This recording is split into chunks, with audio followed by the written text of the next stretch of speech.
The tales do not do you justice, warrior of light.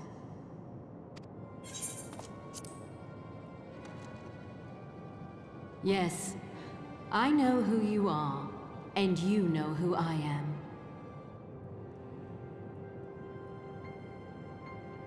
I was given the name Izel, but I earned the name Iceheart.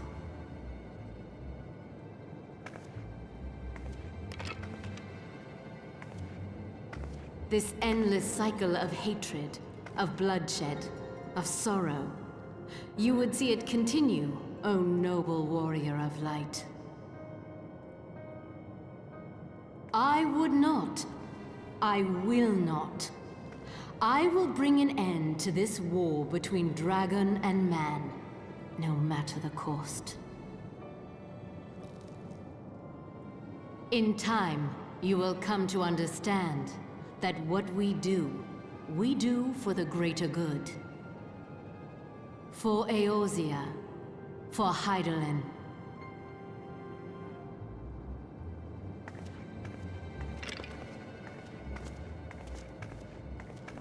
Hydaelyn.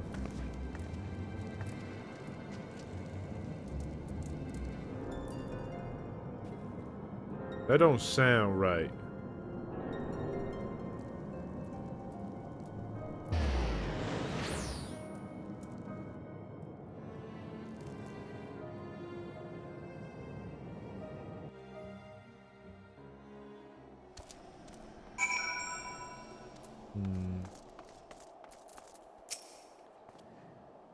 That took longer than I expected. What news, Machias?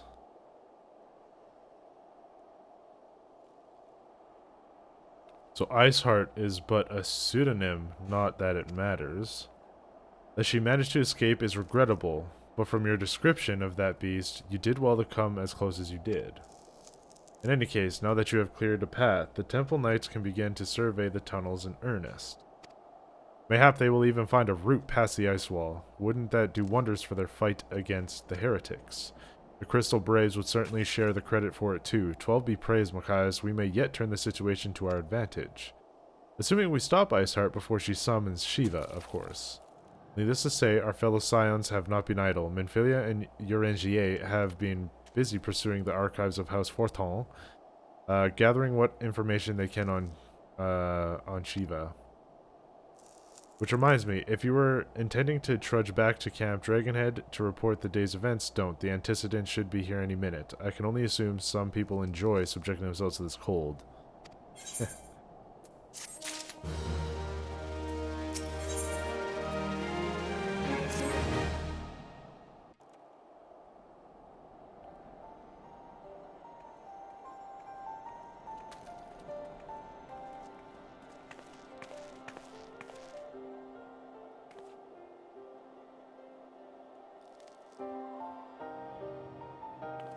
Uh-oh. Uh-oh! Accounts of Shiva life and deeds are sparse and contradictory, only agreeing upon one point. Lay down with a dragon, the gravest of all sins according to the Ishgardian faith. Dang, really? Yet in the eyes of Iceheart's followers, this was a holy act, the blessed union of man and dragon.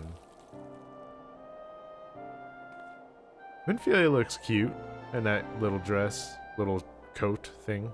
I like it. How such a thing could even be possible is quite another question. Suffice it to say, I very much doubt that we will find a useful answer to the archives of House Forton.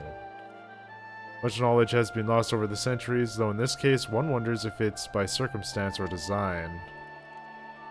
You said that Iceheart took a moment to plead her case prior to escaping, did you not? Viewed about prejudice, most would agree that bringing to an end to an endless war serves for greater good. I think Sir Emmerich might take issue with her methods.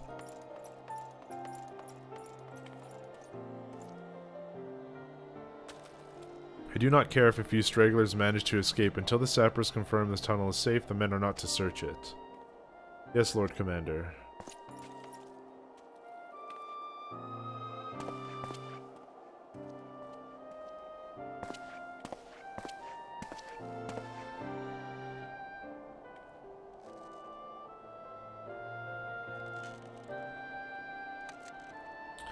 You pursue your foes with less zeal than I had expected, Sir Emmerich.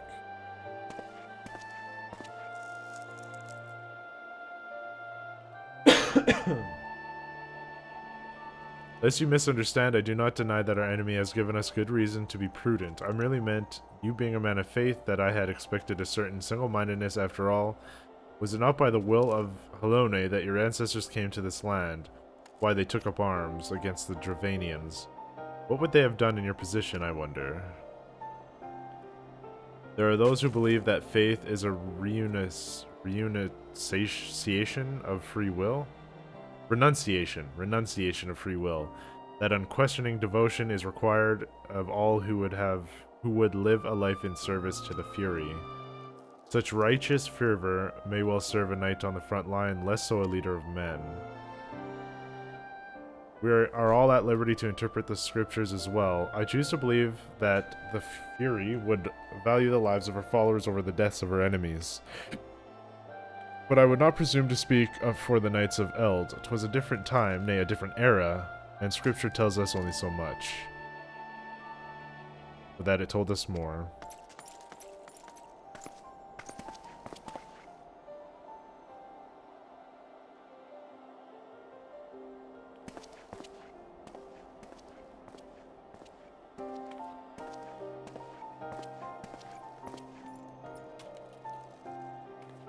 That man is awfully pragmatic for a servant of the Holy See. A welcome trait at the negotiating table, to be sure. Less so when one's enemies are making ready to harness the power of a god.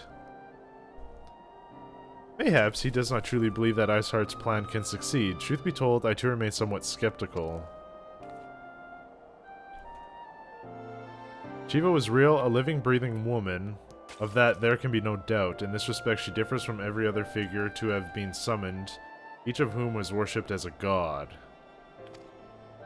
The sole exception being good King Mogulmog XII, the myth made manifest in response to the fervent supplications of the Mogul's Guard. Saint Shiva may differ, but what of the heretics? They are a tribe of outcasts at war with a mighty nation, who yearn the resurrection of one who embodies their beliefs. If that is not placing one's faith in a higher power, then what is? Crystals and conviction, Minfilia. They have them both in abundance.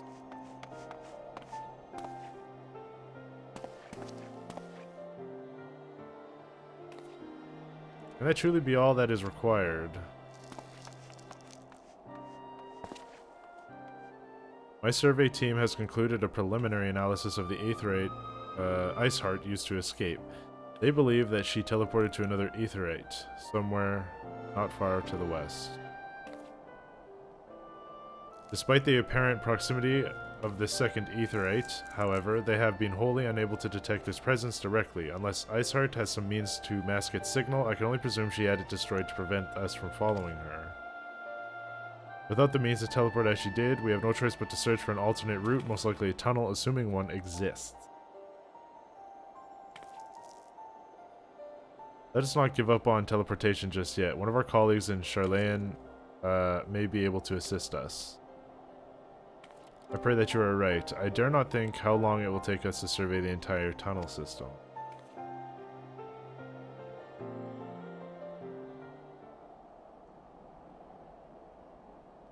While Minfilia looks into our aetherite problem, I would like to request your assistance with another matter. The third unit is currently tracking its remnants of the heretic force which attacked us. However, the search goes poorly despite our numbers. Earthus is vast, and Iceheart's followers know the terrain far better than we. Your knowledge of this region may serve to hasten the process.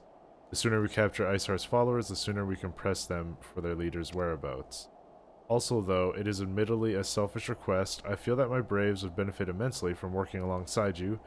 While we have our share of veterans, we also have more than a few less experienced recruits, many of whom look up to you in the case you were not aware.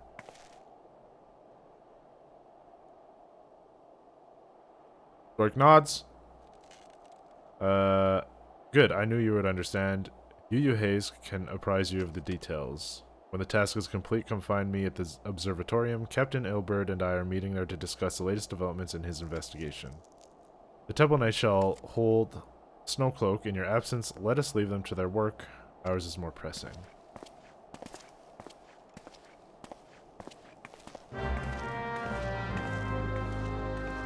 Hell yeah.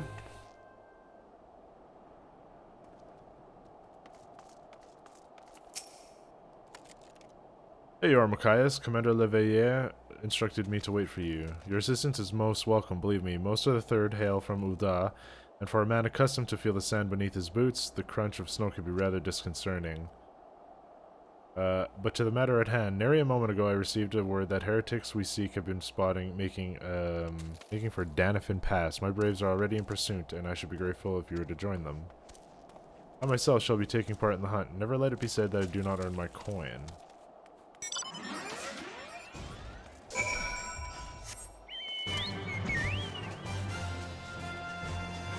Ba, ba, ba, ba.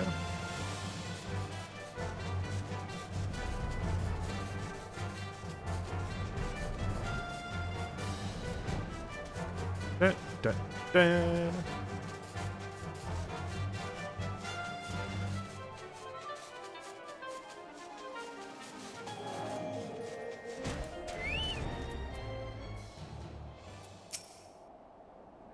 Balls, balls, my ankle is on fire. Caught my boot on a rock or something and twisted it as I fell.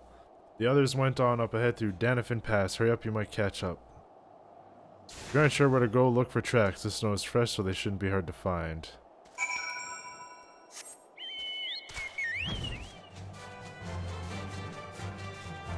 Bum-ba-da-ba-ba-ba.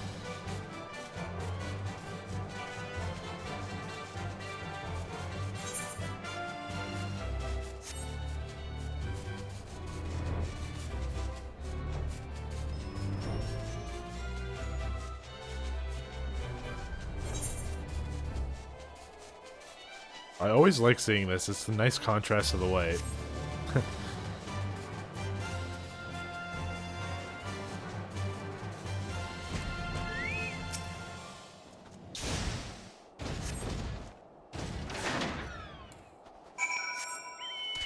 Southeast.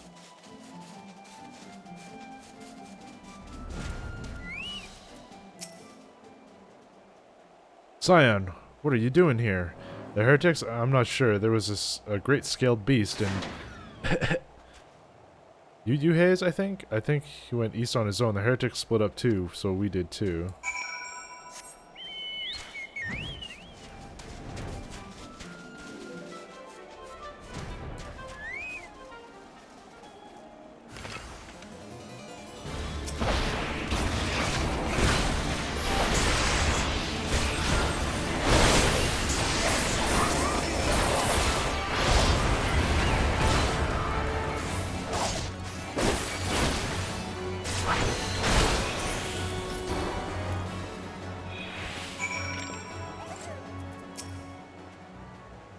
How embarrassing. I was so intent on following the heretics' track that I almost failed to notice they had doubled back.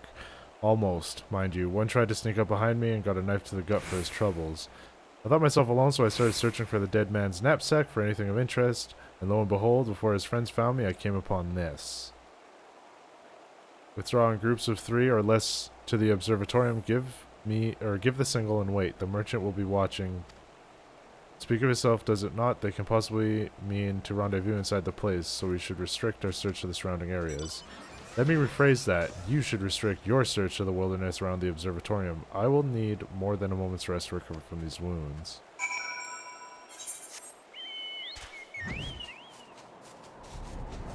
Oh my.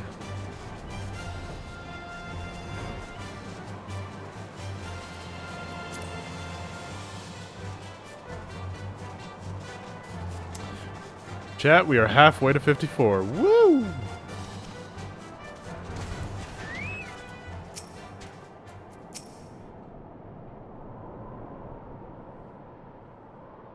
I am through with listening to your excuses. We leave now. How? The woods are crawling with those bluecoats, and the knights are searching every wagon that passes through the gates. And a dragoon shows up at our doorstep. Well, stay with him, then, if you think you'll fare any better. Now, there's no need for that.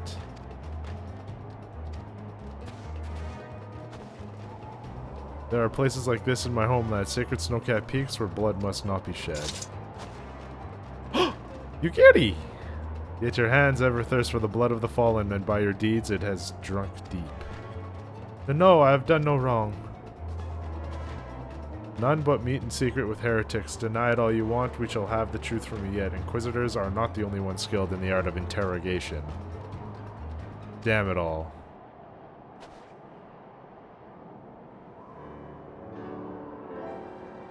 Fancy meeting you here, MochaMassiah. I presume your work with the Third brought you hither. With that tangled web, lest you wonder, we came not for the heretics, but for the merchant who has been conspiring with them. He came to our attention during the course of our investigation into the Ivy, a beggar's belief. I know, but it seems our favorite Garlean spy may have been providing assistance to Iceheart. Were it not for the efforts of Lady Yugiri and her shinobi, we might never have discovered this connection. That has to be Ninja. Master Alphino is too kind. I fear my people and I have done little to aid your search for this spy. We long to strike back against the Empire and weaken their influence in this land to prevent the tragedy which befell Doma from reoccurring. The days ahead and the work they promise will require a very particular set of skills which I am fortunate enough to possess. If you will allow it, I would accompany you until the investigation is complete.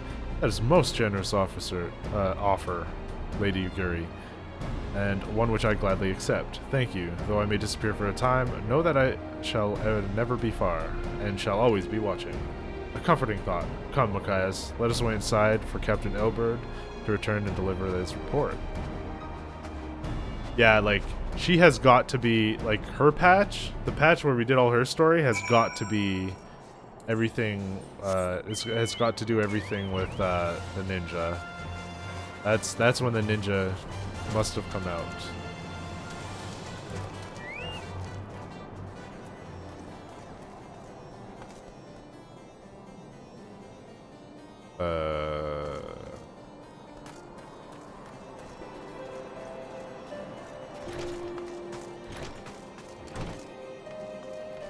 I am lost. Where do we go? Oh, this way. Oh, right here. Damn it. Captain Elberd seemed confident that the merchant's resolve would swiftly crumble when pressed. If so, we should have new information ere long. As to whether it will bring us any closer to learning the Ivy's identity, I would rather not say. Given our adversary's cunning, I shall consider us fortunate if we are spared another wild dodo chase. The gods know we have more than enough to occupy our time as it is.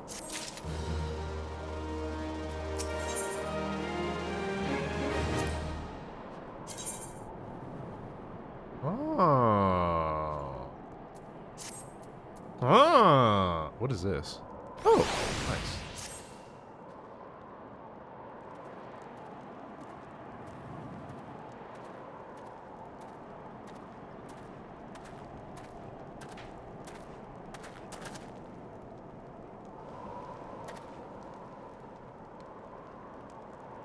Captain Elberd, your report, if you will. Aye, Commander. Firstly, with regard to the heretic we captured, I regret to say that the man could tell us naught that we did not know already of Shiva. We have since handed him over to the Ishgardian authorities. Henceforth, the Holy See will pursue the matter independently. Our inquiries concerning the Ivy, however, have proven more fruitful. We have ascertained the channel by which the heretics acquired their information on the shipment routes. Go on. You will recall the flame we first identified as being the Ivy's employ. From him, we were able to trace a trail of conspirators, each taking us closer to his master. Alas, the trail came to an abrupt end. Fearing that the investigation had been compromised, we took the necessary step of detaining all suspected of conspiracy. There were 5 on our list, including a flame stationed at Revenant's Toll. The man's primary duty was to keep an inventory of donations from abroad, the particulars of which he would share with benefactors, thereby ensuring the needs did not go unfulfilled.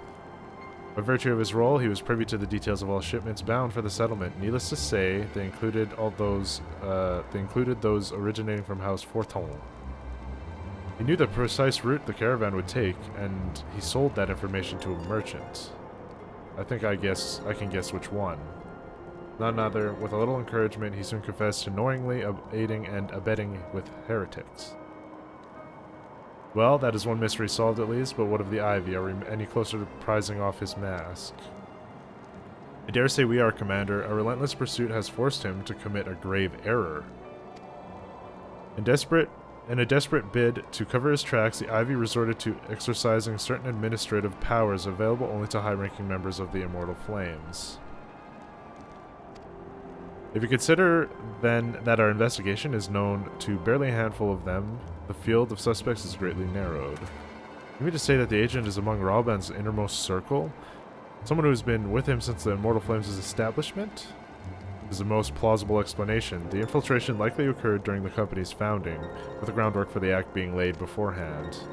To slip into a position of authority unremarked and remain above suspicion all these years. I too was surprised, though I really should not have been. Of the three grand companies, Uldaz was ever the more vulnerable to infiltration. Both Limzola, Minza, and Gridania had long-standing armed forces that lent themselves well to the information of the Maelstrom and the Order of the Twin Adder.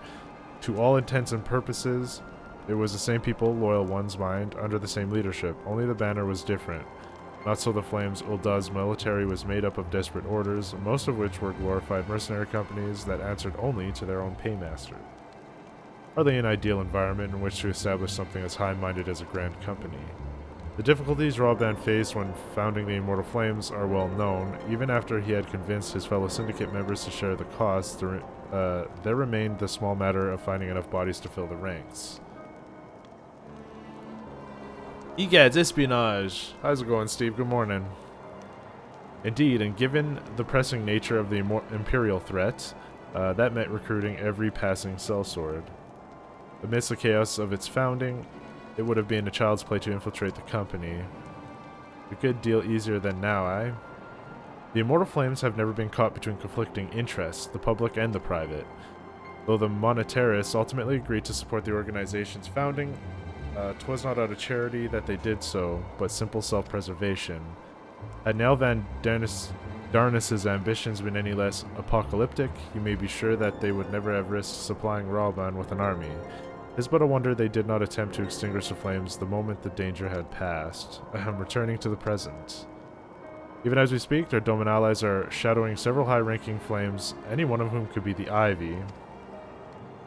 Desiring to deal a blow against the Empire, the refugees were eager to lend us their aid. I expect to hear from them ere long. Very good. Pray continue your investigation with the first. Meanwhile, have the second attend to the unrest. The third can join the fourth in inspecting the crystal shipments. If they notice anything unusual, I want to know about it. If Shiva is summoned, in like the manner of the other primals, the heretics will be looking for further supplies. Understood, Commander. I shall send word to Sir Aymeric informing him of our success in identifying the heretics' abettors. Hopefully the information will be of some use to the Ishgardians. It is time, Commander. Yes, I am aware. An emergency council of the Alliance leadership has been called. There have been developments in Garlemald, it would seem. As commander of the Crystal Braves, my presence has been requested. I would have you accompany me, Machias, as the realm's stoutest champion. 'Tis only meet that you be present for the discussion. Oh, and the antecedent has already given her consent, lest you worry.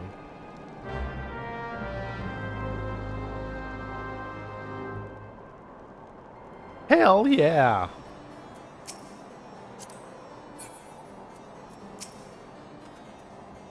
Like me, you are doubtless eager to conclude our business with Iceheart, but until another path to her sanctum is found, we shall remain beyond our reach.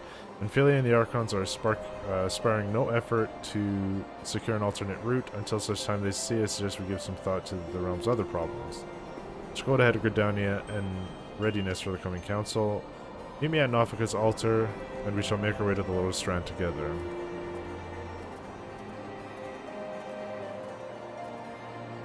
Okay.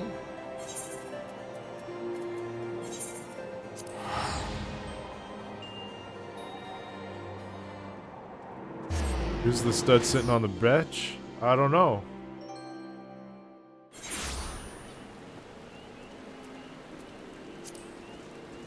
I didn't really get to read the name, to be honest.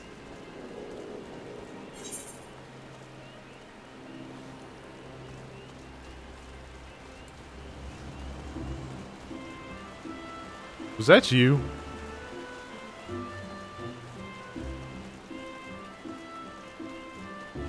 I didn't read the name. But I feel like it... yeah, it was you, wasn't it?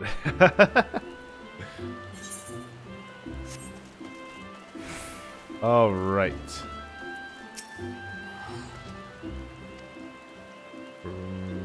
Okay.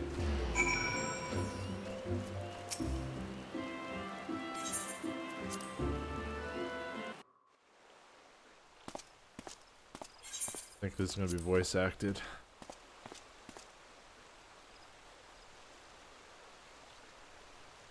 Change has come to the Garlean Empire, and we must discuss the implications. Yes, we must. The rumors are true, then? The War of Succession is ended? Uh-oh. It is. A new emperor reigns in Garlemald. That's not good.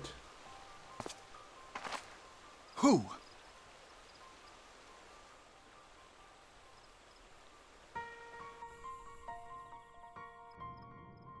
The birth and all too rapid expansion of the Garlean Empire is commonly attributed to the strategic brilliance of Solus Zosgalvis. Yet he did not rule alone. Several members of the royal household also distinguished themselves during his reign. Nevertheless, it was the eldest son who stood to inherit the throne, until his most untimely passing. I thought us fortunate when I learned that the he Emperor looks had cool. died without naming a successor. He looks badass, man.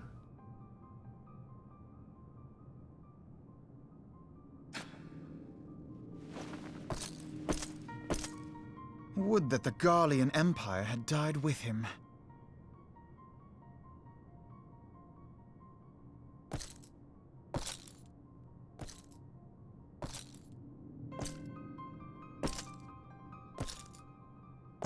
Some big-ass soldiers, too. 'Twas the grandson and his uncle who had the strongest claims, was it not?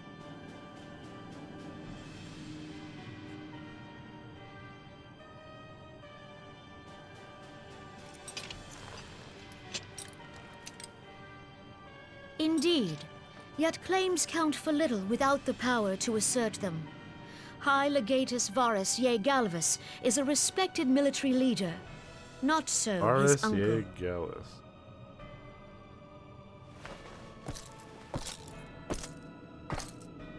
So young Varus has torn the crown from his uncle's grasp and taken his place at the head of the Empire.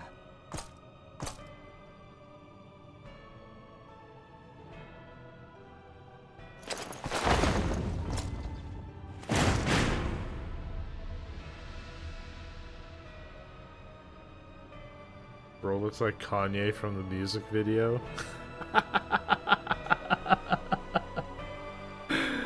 Ah, that's some good shit. Given the troubled nature of his succession, the new emperor will require time to seal his grip on power. Yet have no doubt but that he shall, for there are none left with strength enough to oppose him.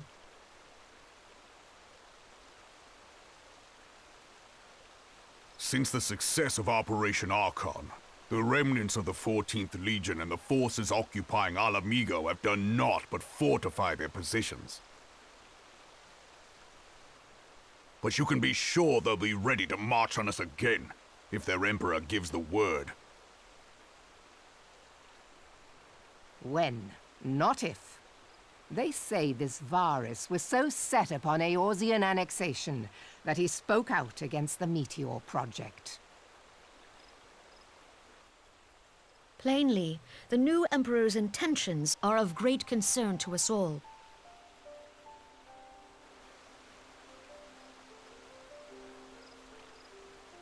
I propose that we set aside the Cartno dispute for the present, and discuss what measures the Alliance might take to prepare for a resumption of hostilities with Garlemald.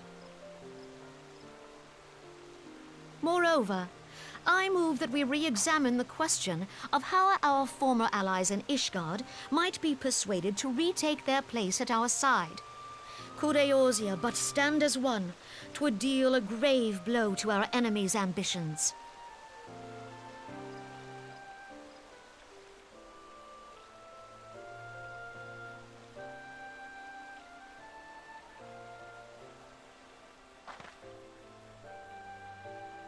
Nod, nod.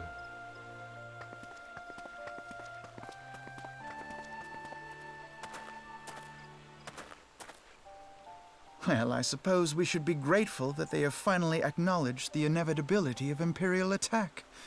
Who knows? They may even do something about it. If only the leaders of Ishgard would follow their example and stop hiding behind their gates, praying for the coming storm to pass them by. But that is a discussion for another time. Another At present, expansion. I am more concerned by the fact that the Alliance's mooted preparations will be made known to the Garleans many moons before their coming. So long as the ivy eludes our grasp, no secret is safe.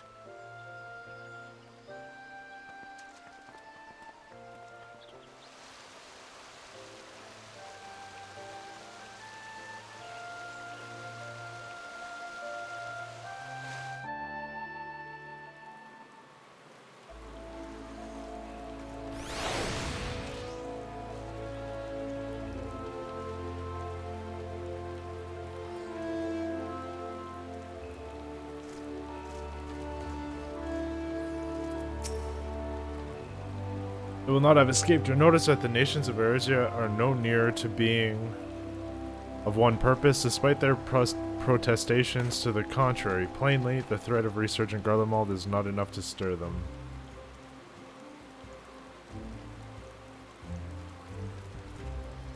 And the reason for this? Deep-rooted mistrust amongst the citizenry. The nation's leaders can come to all the understandings they like, but their unity means little and less to the common folk. Take the Lominzans, for instance. Though Admiral Merleweb outlawed piracy over a decade ago, foreigners still picture the nation as a haven for grog-swilling and wooden-legged cutthroats. And likewise, the Gridanians are mocked as hermits who talk to trees, and the Uldan scorned as swindlers who worship coin. Not that such sentiments are entirely without grounds, of course. Take that pillar of Uldan society, Teleji Adeleji, for example. But that is besides the point. The fact is that people are wary of outsiders, whether they have cause to be or not. On that basis, one could argue that the conflict at Cardono is a necessary evil. Each nation has its own warmongering faction that advocates the acquisition of Omega. In order to placate them, we present them something resembling warfare, and thereby curb their appetite for full-scale conflict. But enough idle musing, let us speak for a more pressing matter, the Ivy. Since we spoke at the Observatorium, Captain Ilberd has further shortened his list of suspects, and by happy coincidence, the one he deems the most likely candidate is lately come to Gridania. The hunt nears its end, Machias. All that remains is to corner our quarry, seek out Ilberd near Adder's Nest, who will give you the particulars. If there be any developments in Korthus, you may be sure that I will send word without delay.